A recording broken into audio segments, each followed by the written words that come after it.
Effectivement, déclencher la grève au niveau de la frontière de Kasumbalesa dans le secteur du petit commerce transfrontalier. Nous, en tant que petits transporteurs, véloman, charioman, porteurs à tête. Pourquoi nous avons fait la grève dans le couloir piétonnier? Tout simplement parce que il y a une mesure reprise dans l'arrêté ministériel du commerce extérieur, l'importation de boissons gazeuses, voilà.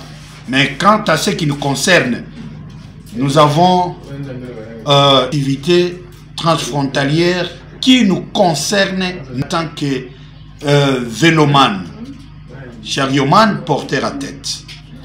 Au moins, pratiquement 8000 paquets de jus qui viennent de la Zambie chaque jour, hein, qui viennent de la Zambie au travers par les couloirs de Kasumbalesa vers la République démocratique du Congo.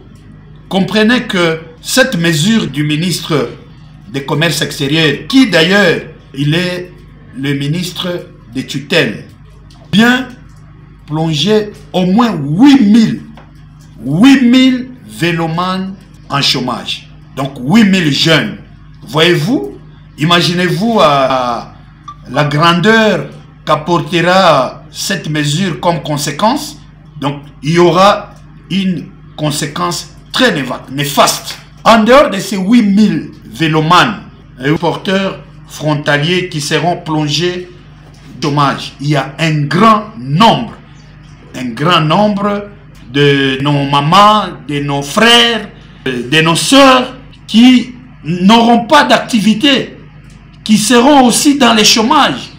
Parce que 80% de la population, non seulement ça, mais en fait, du Grand Katanga, et voire même d'ailleurs, vit des activités du petit commerce transfrontalier.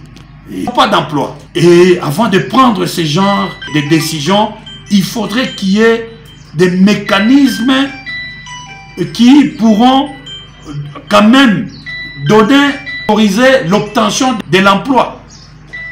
Nous, en tant que gigastructure, réunissant au moins 12 000 petits transporteurs ou transporteurs frontaliers, n'ont jamais reçu une proposition d'offre d'emploi. Nous proposons que non, amener même 100 jeunes et n'entend dans ceci ou dans cela actif. Il y a une entreprise qu'on appelle une nouvelle entreprise qui vient de remplacer KBP ici, n'a jamais proposé non auprès de nous pour que en fait nous orientons le jeune vers d'autres activités.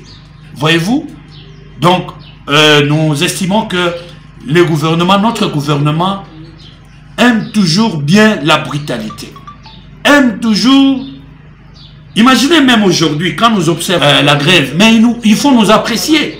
Autrefois, dans ce genre de situations, il y a parfois des projectiles, il y a des casses. Mais voilà, par notre encadrement, les vélomanes, petits transporteurs transfrontaliers actuellement ne se comportent pas en barbares. Par notre éducation civique, nous devons être appréciés quand même. Mais pour cela, il ne faudrait pas chercher à provoquer. Aujourd'hui, nous revendiquons en silence, mais vous voyez, la police est venue nous provoquer. C'est alors qu'il y a eu un peu quelques projectiles. Donc c'est dans nos droits de revendiquer. Parce que comprenez que à Kasumbalesa, il n'y a aucune usine qui produit de boissons. Même pas à Lubumbashi où sporadiquement et rarement on peut trouver quelques goûts, goûts de boissons. Mais la Zambie produit des boissons et puis différents goûts et puis moins cher. Comprenez? Donc nous avons droit à la vie et que les ministres, avant de prendre de telles mesures, ils doivent d'abord analyser des réalités des terrains. Ici, nous avons nos réalités à nous. Nous n'avons pas d'emploi, nous ne vivons que du petit commerce transfrontalier. Mais aucune entreprise, en dehors de la douane, aucune entreprise, en dehors aussi de qui cessait.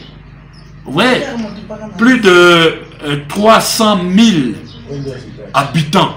D'abord, pour ce qui concerne la ville de Kasumbalesa, n'a qu'une seule entreprise où un effectif excédant 2000 employeurs.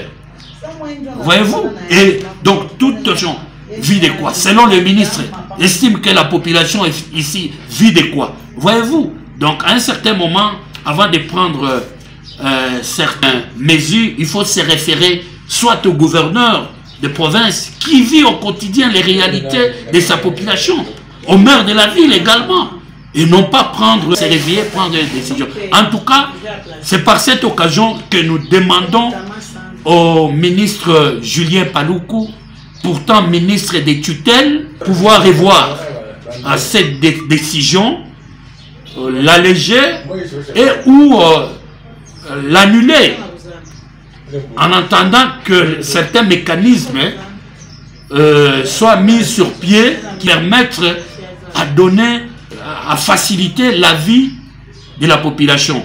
Donc la vie économique et sociale de ces coins, de Kasumbalesa plus particulièrement, et général du Grand Katanga, dépend du petit commerce, et surtout commerce transfrontalier.